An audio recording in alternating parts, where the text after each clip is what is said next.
Boa tarde já, né? Eu quero agradecer mais uma vez a Sandra pelo convite de estar aqui de novo, né, pela segunda vez com vocês, né? Agradecer a todo o corpo, né, que permite elaborar eventos importantes como esse. Eu tive no primeiro encontro, né, e fui a última, né, a falar, e foi muito corrido. Aí a Sandra identificou a necessidade da gente fazer algo um pouquinho mais, aprofundando mais na questão do atendimento médico. E, assim, eu trouxe alguns slides, incorporei alguns, e na realidade a gente, assim, não tem ainda um modelo. Nos meus slides vocês vão ver que são observações. Eu pontuei itens sobre o atendimento médico. Então, assim, a gente não tem ainda um modelo de atendimento médico. Então, quando houve a pergunta sobre formar uma disciplina, eu fico imaginando, assim, eu comecei me apresentando, né? Então, eu sou Ruth, acho que a maioria já conhece do outro encontro. Sou Ruth, trabalho na Fiocruz há quase 23, 24 anos, sou infectologista, trabalhei por longos anos, ainda trabalho com as mulheres cis, em todas as demandas, ajudei a formar a coorte de mulheres cis, né, onde o alvo principal era o estudo do HPV nas mulheres cis, a coorte de homens, que nós abrimos depois, em 2010, a de mulheres foi em 1996, a de homens foi em 2010, e a coorte de mulheres trans se iniciou em agosto de 2016, ela é mais recente. Anterior à coorte de mulheres trans, nós tivemos o estudo Transcender, que foi apresentado no primeiro encontro. Então, eu não trouxe dados hoje do estudo Transcender. O estudo Transcender, ele teve como, só assim, recapitulando assim, o link do Transcender com a coorte do trans. O Transcender foi um estudo que visava avaliar principalmente a prevalência da infecção pelo HIV na população trans, né? Então, a partir do Transcender, que começou em 2015, era uma avaliação pontual, onde as mulheres foram convidadas por outras mulheres trans, né, que a gente chama de sementes, e essas mulheres, a intenção era tentar se entrar em locais que a gente até então não tinha, seja locais mais difíceis. Quando uma população é de difícil acesso, esse é um método que a gente pode recorrer para trazer a população que se deseja para um estudo. Então, o objetivo principal era avaliar a prevalência da infecção pelo HIV, mas houve questionários com múltiplas perguntas de várias naturezas, desde violência, se avaliou sífilis, se avaliou hepatite B, hepatite C, e esses dados foram apresentados no primeiro encontro, e a partir do Transcender, né, que era uma avaliação única, se veio e agora? Com tudo isso, como é que a gente para por aqui? Né? Então, foi o primeiro estudo envolvendo a população trans, que é na Fiocruz. E a partir do Transcender, vamos oferecer acompanhamento para essas mulheres, né? É uma coorte de mulheres, não de homens. A gente ainda não tem uma coorte de homens trans, né, que é uma meta, né, não é algo que está esquecido, é uma intenção da Fiocruz também fazer o mesmo pelos homens trans. Mas demos o pontapé inicial na coorte de mulheres trans. E aí vamos oferecer a todas as mulheres que foram do Transcender um acompanhamento com uma visita anual na coorte trans. Então, eu entrei, né, aí me solicitaram com essa questão, com todo meu trabalho em coortes, me pediram para atender na coorte de mulheres trans. Na coorte de mulheres trans, o próximo, né, então, o tema assim, aqui da minha aula, dessa exposição, são experiências no atendimento médico voltado para as pessoas transexuais e travestis. A minha intenção era trazer slides em narrativas e relatos, porque é assim que eu comecei. Apesar da coorte trans ter objetivos muito fechados, próprios, fechados que eu digo tem os objetivos, tem o questionário do estudo, que a gente aplica uma vez por ano, tem os exames laboratoriais, mas hoje eu digo que a coorte trans, para mim, ela é muito mais do que apenas aqueles objetivos que foram inicialmente pensados, né? Então, aqui, assim, a gente falou do transcender. O transcender gerou um artigo, eu não vou me deter no transcender para poder falar o que eu não consegui falar na outra. Então, tem um artigo publicado com dados do transcender e outros estão sendo analisados, né? Então, a coorte de mulheres trans, ela começou com esse objetivo geral: avaliar os efeitos longitudinais da hormonoterapia em uma coorte de mulheres transexuais e travestis do Rio de Janeiro, positivas para o HIV ou com alto risco de infecção. Aqui eu quero fazer um adendo, porque nós vamos encaminhar uma emenda ao CEP, propondo uma modificação do com alto risco de infecção. Então, a gente vai incluir mulheres também com baixo risco. Isso tem acontecido, apesar de assim, os dados mostram que 90% das mulheres trans trabalham com prostituição, com programa. A gente tem recebido mulheres que relatam que não abstinência sexual, então vamos deixá-las de fora, elas querem hormonioterapia, né? Então nós estamos fazendo uma correção para permitir a inclusão de mulheres que também não reportam alto risco.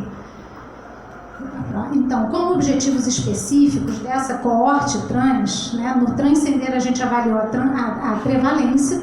Então, na coorte trans, estimar a incidência de infecção pelo HIV em uma coorte de mulheres. Nessa coorte, né, estimar a incidência de doenças sexualmente transmissíveis. Nessa coorte, descrever o microbioma oral, anal e genital de mulheres transexuais, travestis, nessa população das mulheres, na verdade, das mulheres redesignadas, né? Então, esse eu vou falar à parte, né? Ele é um subestudo para as mulheres redesignadas.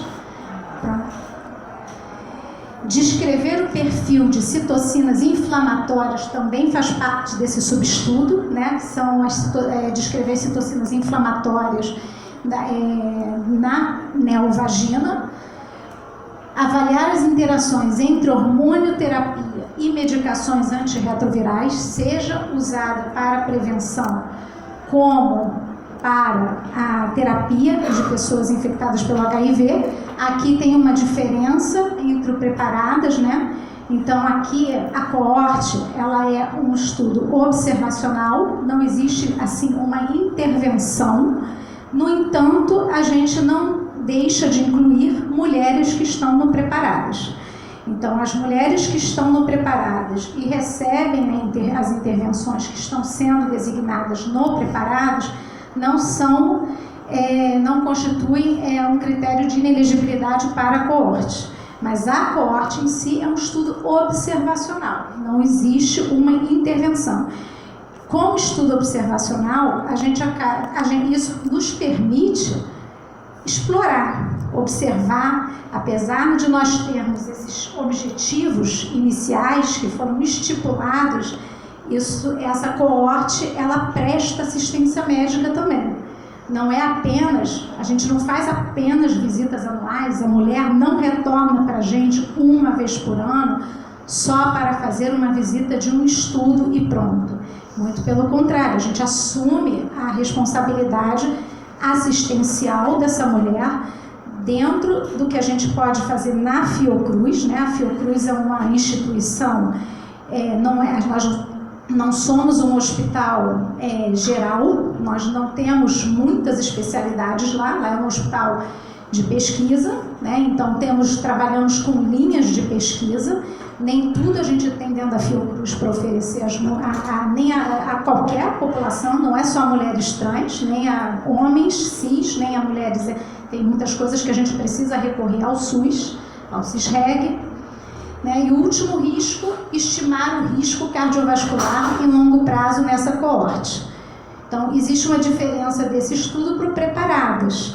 Então, é um estudo observacional exploratório, né? Então, focado nesses objetivos, mas que está dando margens a outras demandas. Próximo.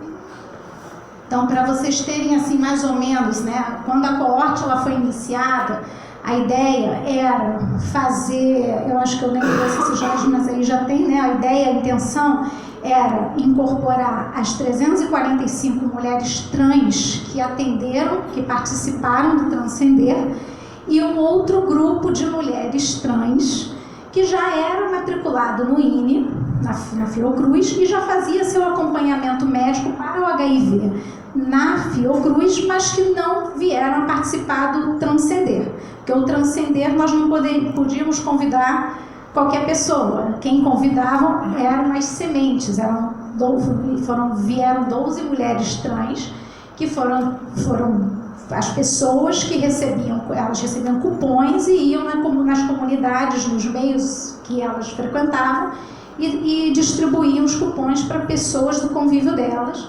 Então, assim se deu o recrutamento para o Transcender. Então, a gente tinha como deixar de fora mulheres trans HIV positivas que já estavam em acompanhamento na Fiocruz há algum tempo. Na época, quando a coorte iniciou, eram 169, dessas 169, um percentual um número menor, por acaso veio através de uma semente e participou do Transcender, mas a grande maioria não era. Então, a gente tem, até 30 de junho de 2018, nós incluímos na coorte 371 mulheres, 274 participaram do Transcender. Então, isso modificou, né? Porque aqui que a gente teve praticamente 100 mulheres novas aí, e dessas 100 mulheres novas, no meio do caminho, a gente foi abrindo para outras situações. A intenção era dar conta do Transcender e das mulheres que estavam no INE, até por uma questão de estrutura. Atualmente, na coorte trans, eu sou a praticar, assim, tem eu e a Maria Regina, mas a Maria Regina, ela dá um tempo menor, vamos dizer assim, na coorte, ela está para se aposentar e até, então, assim, estou eu sozinha, como médica, atendendo na coorte de mulheres trans.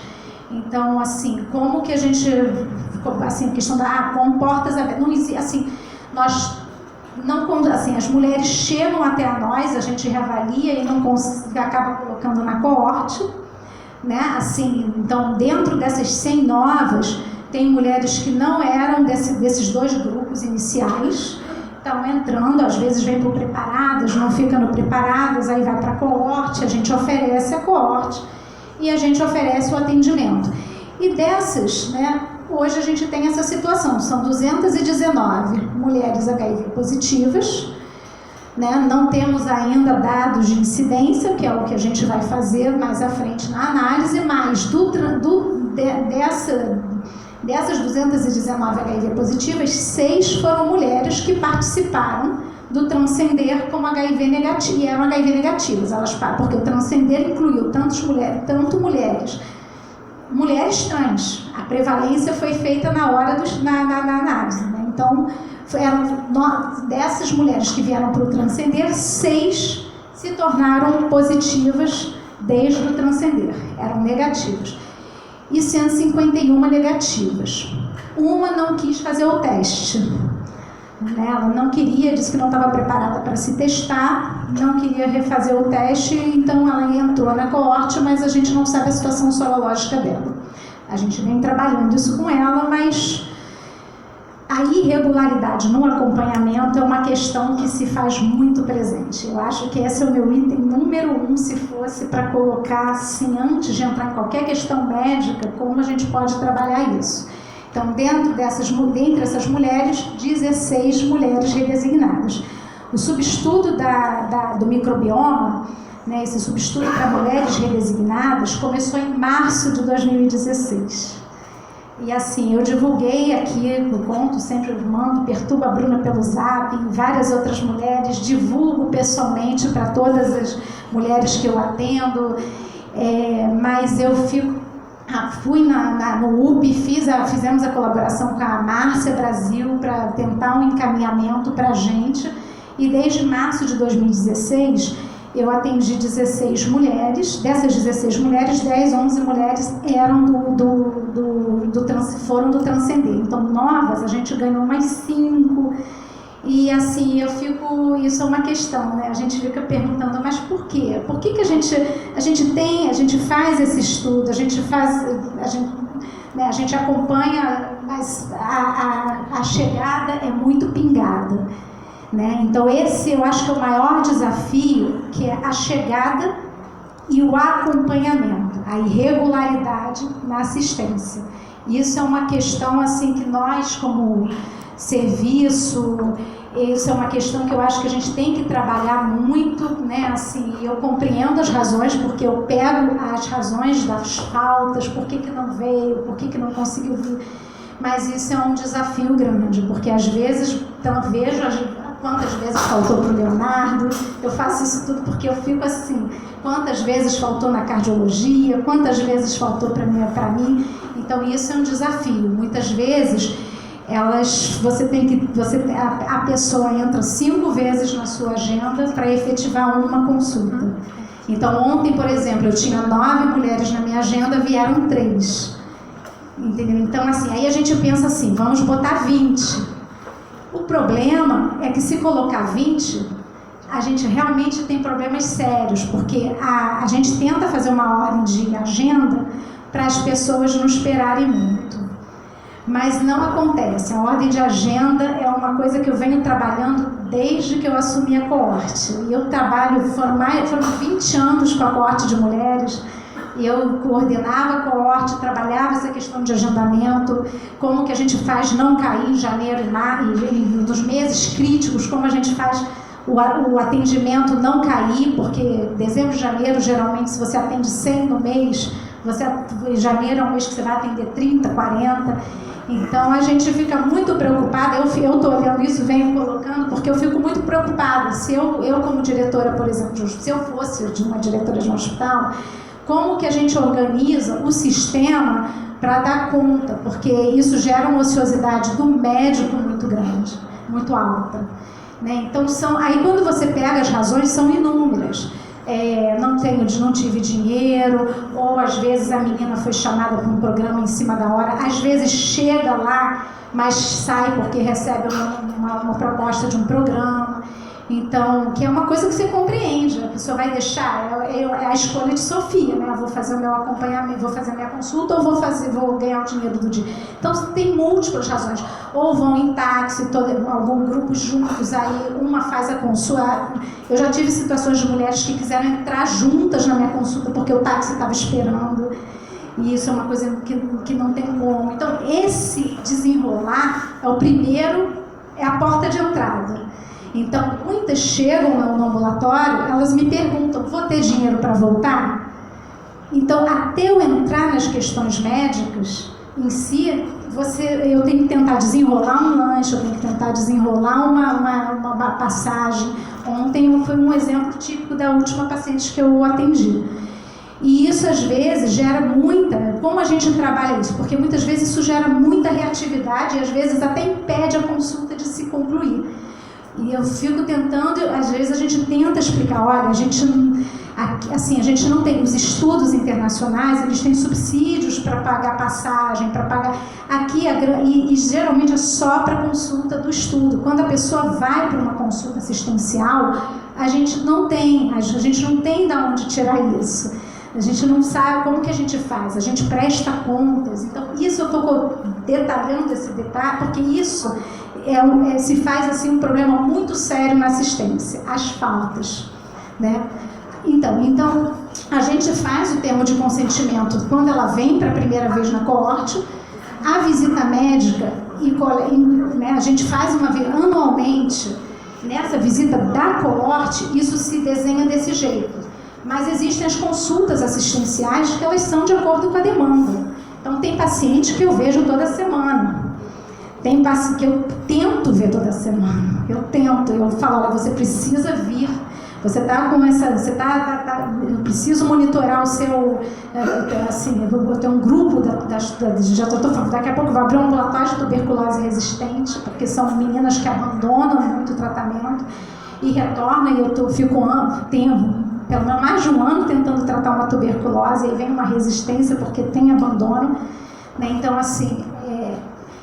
Então, dentro das visitas anuais, a gente faz esses exames. Para HIVs positivas, a gente coleta a amostra para genotipagem, só processa se proceder. CD4, carga viral, amostras para armazenamento. As HIV negativas, a gente oferece testagem, né, aconselhamento pré e pós-teste, faz a avaliação de risco. Para PrEP, oferece o PrEP, a gente oferece o estudo, porque a gente ainda não tem...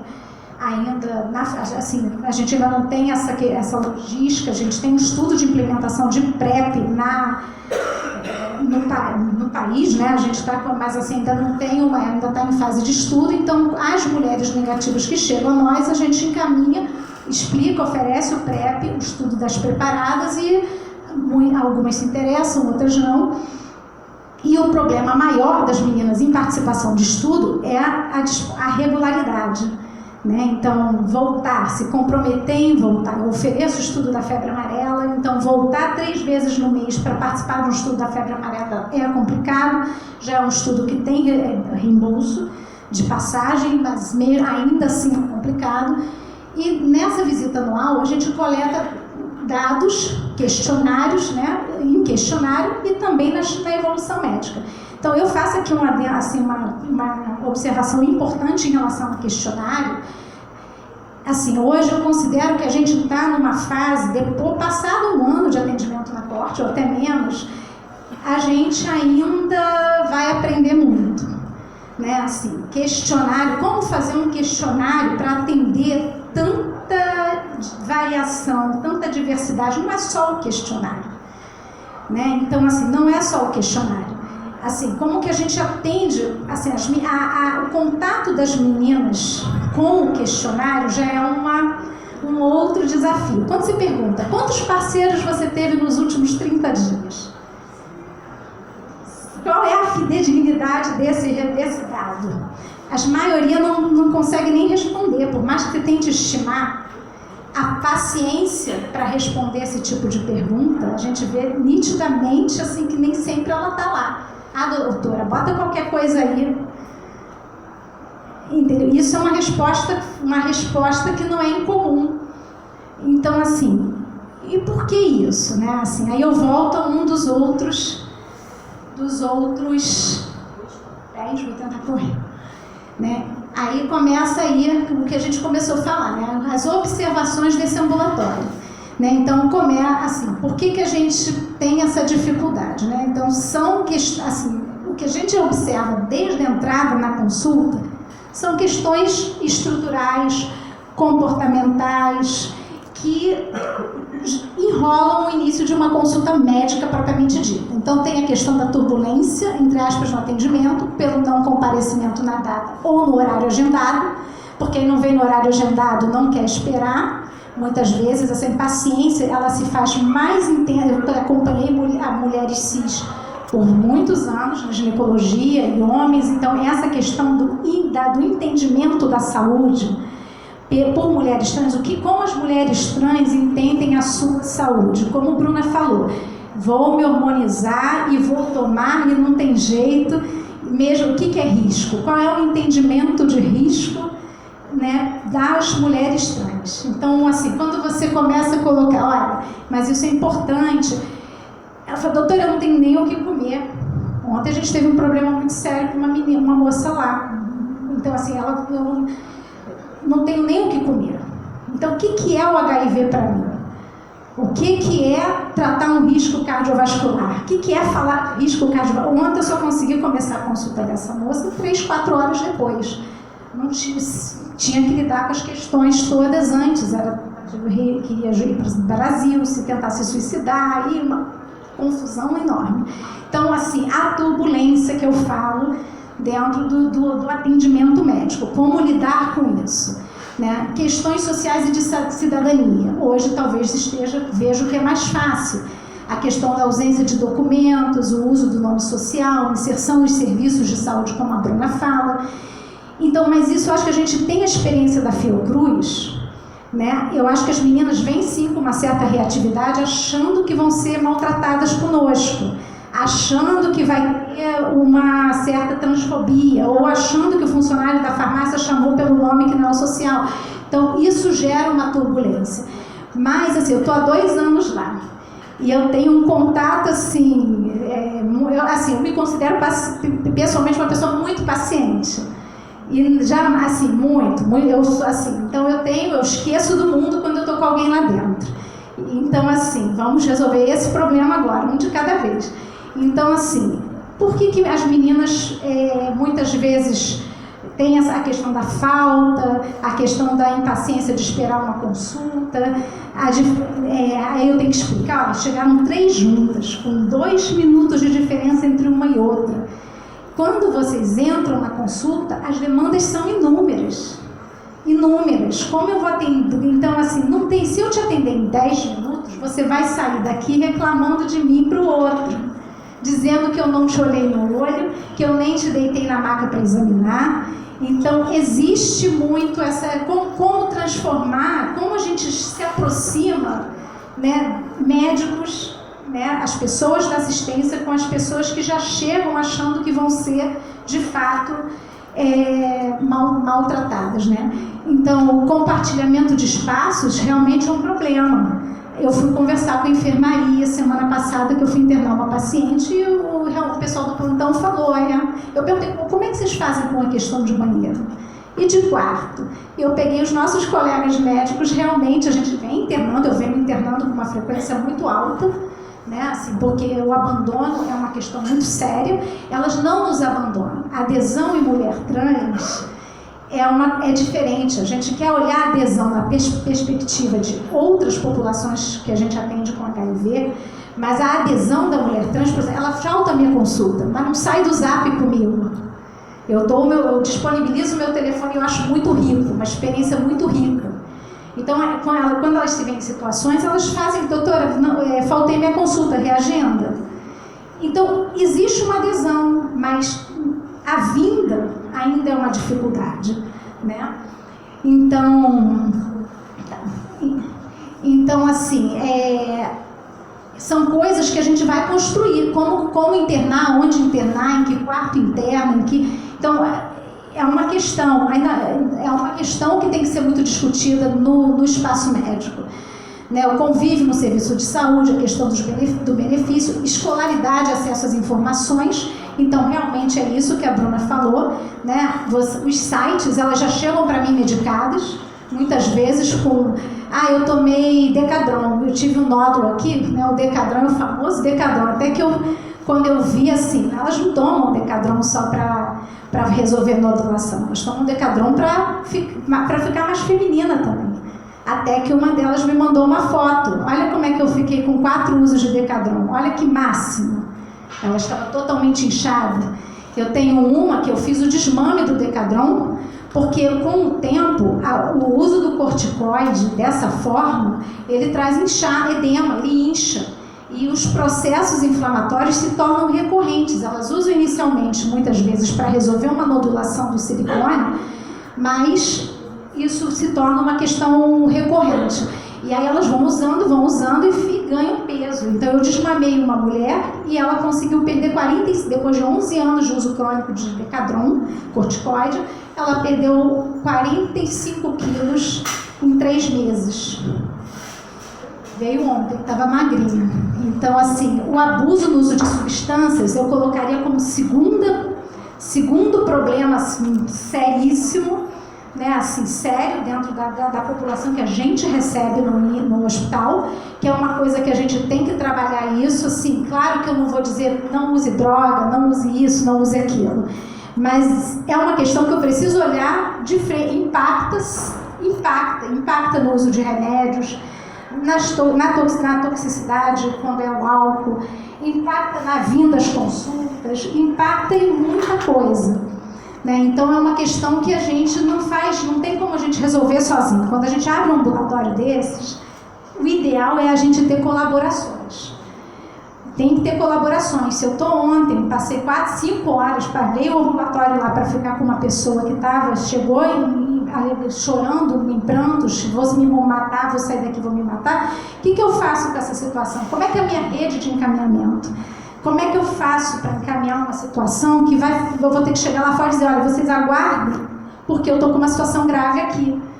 Entendeu? E aí, como é que isso essas situações, elas acontecem com uma frequência muito maior do que nos demais ambulatórios, né? Então, a gente acaba tendo que dar conta. Então, a questão a empregabilidade, realmente a maioria trabalha com programa.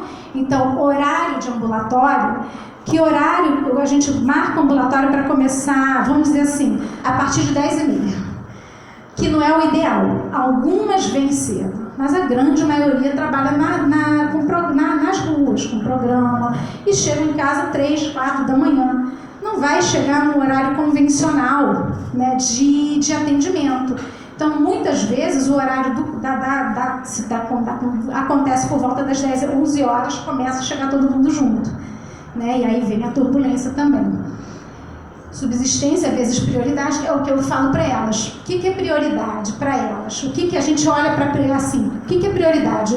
Esperar a consulta da doutora Ruth, do doutor Leonardo, ou eu vou lá atender um programa? Né? Então, o que é prioridade? Questões emocionais, afetivas, que hoje eu coleto muito, não sei se o Leonardo já viu nas minhas evoluções, mas eu costumo fazer assim, eu estou trabalhando muito com narrativas, porque eu acho que da corte trans eu vi que a gente tem que voltar lá no início e é muito individual, a situação de cada mulher é individual, apesar de ter pontos em comum, é tudo muito individual. Hormonioterapia, por exemplo, que hormônio, esse tema ele é muito interessante, muito instigante, porque cada mulher que atingiu uma determinada, como mulher cis, a mulher cis não coloca uma mama mais assim, tem muitas mulheres que vivem fazendo preenchimento, mulher cis. Mas qual é o nível de preenchimento? Eu quero ficar com o meu olho assim, eu quero ficar com o meu olho assado. E entre as mulheres trans, a feminização é uma questão muito individual. Você tem mulheres que vão usar um perlutão uma vez por mês e vão se satisfazer. Tem mulheres que não vão se satisfazer com uma dose de perlutão por mês. Não vão.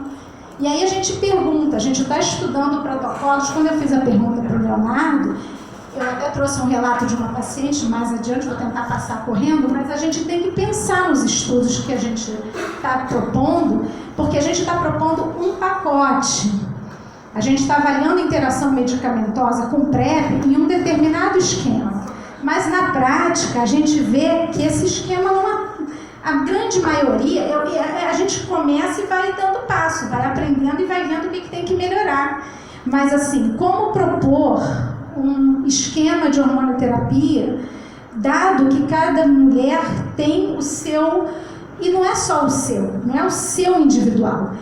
Existe a questão, eu chamo assim, na minha cabeça eu inventei assim, modo trans, né? Então tem a questão do mercado. O mercado é uma exigência, o mercado de trabalho das mulheres trans é uma exigência. Eu não sei o quanto isso o quanto da hormonioterapia ou do silicone. Pode até passar que eu vou mostrar assim. A gente colocou essa daqui, olha. Então, essa pessoa eu atendi, ela começou a se hormonizar aos 15 anos de idade. Ela usou Diane, Microdiol, Ciclo, 21, Perlutan, Mesigina, Navlar, de forma alternada sem orientação médica, dos 15 aos 33 anos de idade. Ela interrompeu pelas nodulações, né? Ela começou a ter, tinha silicone também. Então, em agosto de 2017, ela começou hormônios sob supervisão médica, que é o valerato de estradiol com a espironolactona. Mas nada satisfeita ela estava. Dizia que esses hormônios aumentavam muito pouco os seus seios e lhe tiravam a libido. Perguntou, que não é comum elas perguntarem, né, se ela poderia usar também o Perlutan. mas geralmente elas usam, né? Geralmente as mulheres usam e não perguntam, gostam do Perlutan pelo efeito imediato. S já havia usado por conta própria o corticoide para dor nas reações do silicone. Próximo. Ela tinha mamas simétricas, aumentadas pelo silicone industrial e pelo uso de hormônios, mas ainda assim, insatisfeita com o volume das mamas, achava pequeno.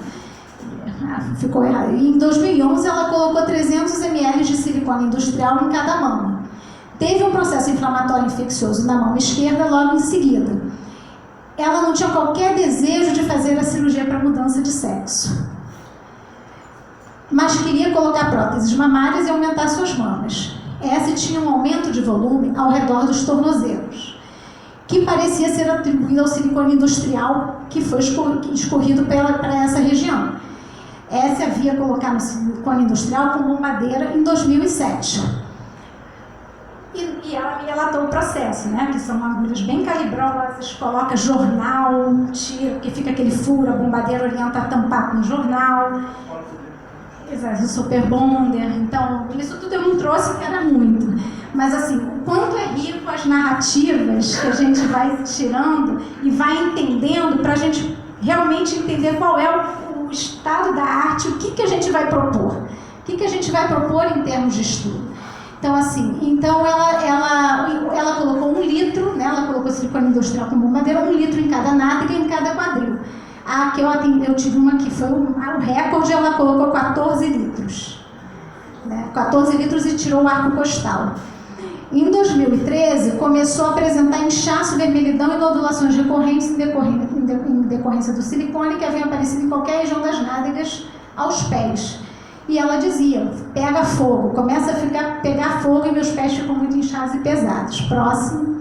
Eu coloquei algumas fotos, né? E o Leonardo falou, né?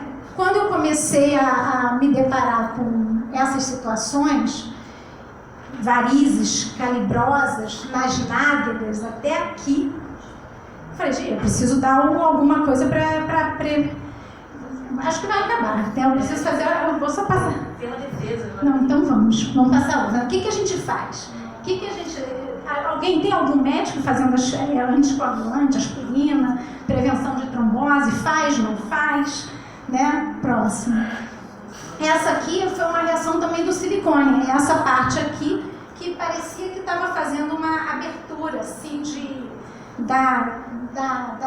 uma abertura, uma separação de tecidos. Falei, será que ela vai fazer uma fascite necrotizante? Então, assim, aqui, assim, eu trouxe, assim, tem esse artigo que voltando só para mulheres operadas, né?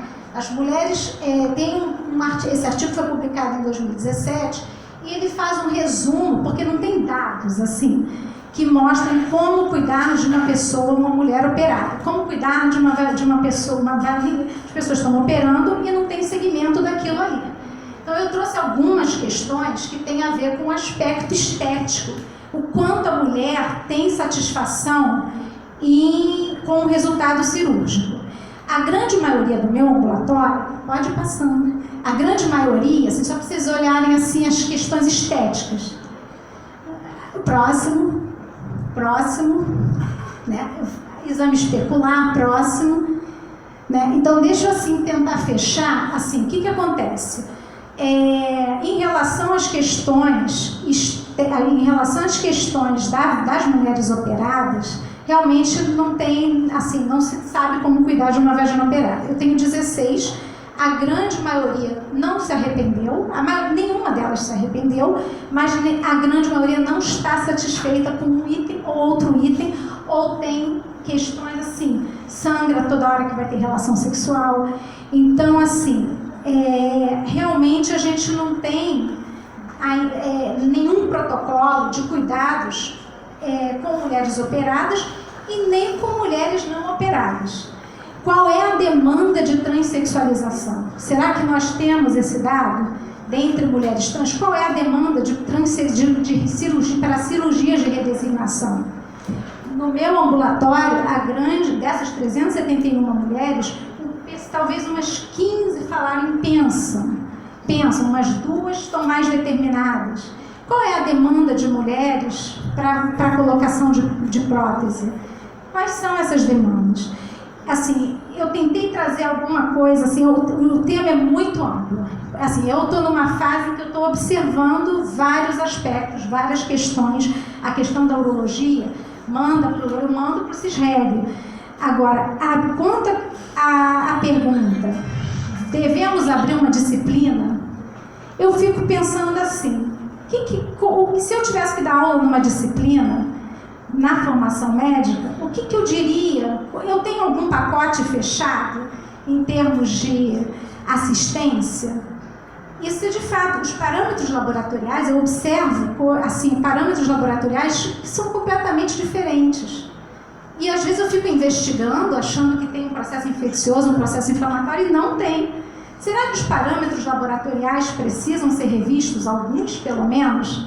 Por exemplo, leucocitose é comum. Aumento dos glóbulos brancos é uma coisa que a gente vê com frequência, aquilo ali não é provável. E eu acredito que seja reflexo do silicone. Então, eu investigo e a pessoa está clinicamente bem, não tem uma queixa, não está com febre, não tem nada, 15 mil leucócitos. Desvio. Então, os parâmetros de assistência, tanto clínicos como laboratoriais, está sendo uma novidade, assim. Eu fui olhar no PubMed para ver se tem alguma coisa, algumas coisas, se tem artigos sobre disforia, se tem... Eu fui fazer uma pesquisa com o nome Trans Women, me vieram 105 artigos. Só coloquei esse bem amplo, para eu ver quantos artigos viriam. Então vieram 105. Quando você vai olhar mais especificamente, as coisas ainda são muito abertas. Você não tem nada que ainda dite uma diretriz em como atender e o que considerar relevante e o que não considerar. Então, nesse momento, eu acho que seria um ganho muito grande abrir ambulatórios que permitam a observação e que os alunos se treinem realmente a fazer as anamneses. As anamneses permitem a gente observar muita coisa. Examinar, tirar a roupa, examinar, porque nunca ninguém me queixou de variz, assim. Então, tirando a roupa, eu comecei a ver que aquilo ali é uma repetição. Aquela foto que eu mostrei é uma repetição. Então, ambulatórios e observação, a gente vai entender exatamente os caminhos. Então, a questão do hormônio é uma questão muito séria. Assim, tem mulheres que falam para mim, se aparece 2 pelos, eu volto o meu hormônio. Quando eu começo a perder ereção, isso me atrapalha nos programas. Então, eu volto o hormônio. Então, assim, e aí? Qual é o esquema para ela? Qual é o esquema para o outro? Então, assim, os parâmetros de cada uma são muito individuais. Como fazer como é que a indústria, o que é indústria? Se fosse um projeto onde a gente vai estudar uma determinada combinação, o que eu estudaria? Como eu estudaria? Se eu sei que aquele protocolo não atende a uma, mas não atende a outra. Então, é assim. E a gente conta muito, Bruna, com a ajuda das organizações. Eu acho que a gente tem que trazer as meninas pra gente, entendeu? Assim, eu falo, a gente tem que casar. Isso vai harmonizar muito o trabalho médico. Acho que ele tenta atingir uma harmonia entre o atendimento e diminuir as turbulências, que eu acho que a gente vai render mais. Ruth, você sempre fica na correria, né? Que vai ter uma defesa agora aqui e a gente... Não, fica aqui, peraí. Né? Você tem seu e-mail para passar para o pessoal, que não vai dar tempo para a gente fazer aqueles minutos de perguntas. Aí seu e-mail. Ruth, R-U-T-H, K de quilo, F de faca, @gmail.com. Alguns alunos já me procuraram, foram lá, querem retomar, então assim, a gente está com o ambulatório lá aberto, terças e quintas, segundas quando tem operários. Muito obrigada, parabéns pelo trabalho, Ruth. As alunas têm ido lá atender com você, né? Fazer essa experiência e tem trazido relatos ótimos. Inclusive, eu estou